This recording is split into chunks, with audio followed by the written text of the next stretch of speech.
Rob Ford gets the cold shoulder in Ottawa. And Foreign Affairs Minister John Baird is on his way to Ukraine. Humber News starts now.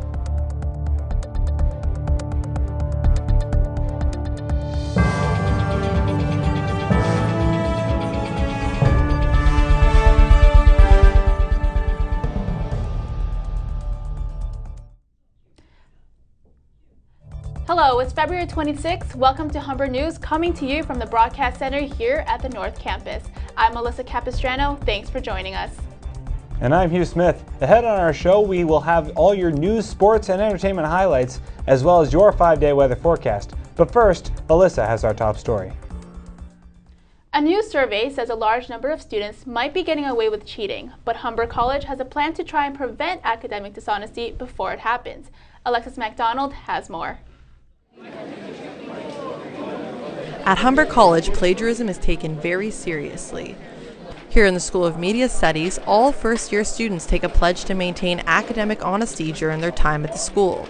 Dean of Health Sciences Jason Powell says that the pledge made yesterday makes a huge difference. What we found is a reduction in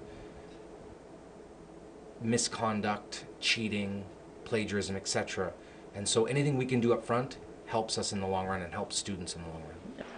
The students pledged to maintain the 6 core values of academic integrity: courage, honesty, trust, fairness, respect, and responsibility. They also received these t-shirts and this pin to show that they did so. Cheating can leave a black mark on your transcript and can even lead to expulsion. Coordinator of Composition and Advanced Level English Prasad Bidier says academic dishonesty can follow you throughout your career and be detrimental to a student's future. It's something I always tell students, this is something that, that could not only cost you your job, this could also ruin your career. I've seen it, working in the field, in media, where people's careers have been ruined because they decided one day to use someone else's quotes for an article.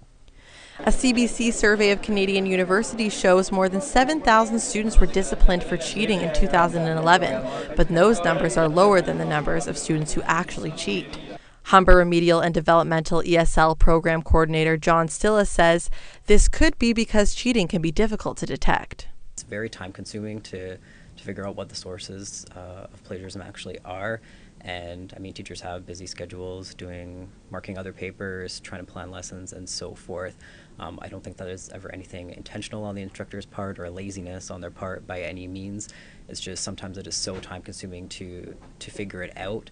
At Humber, academic dishonesty remains a suspicion until a full investigation involving all parties is conducted. Alexis MacDonald, Humber News.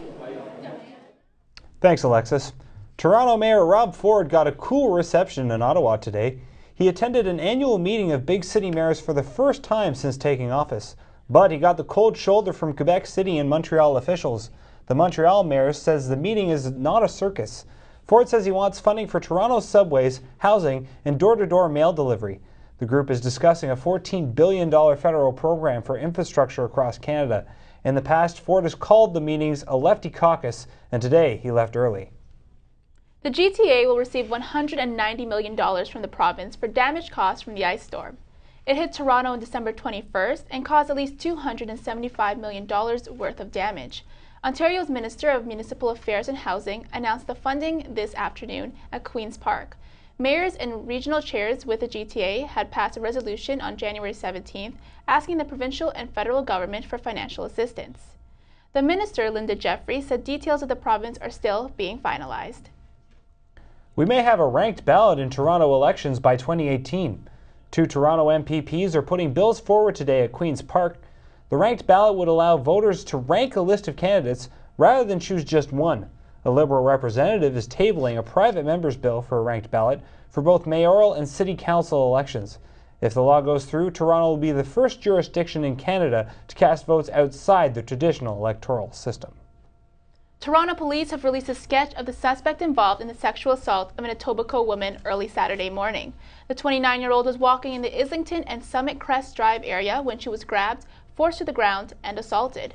The man is described by police as white, 20 to 25 years old, 5'5" with a medium build. He was last seen wearing a black jacket and a light-colored winter hat with ear flaps.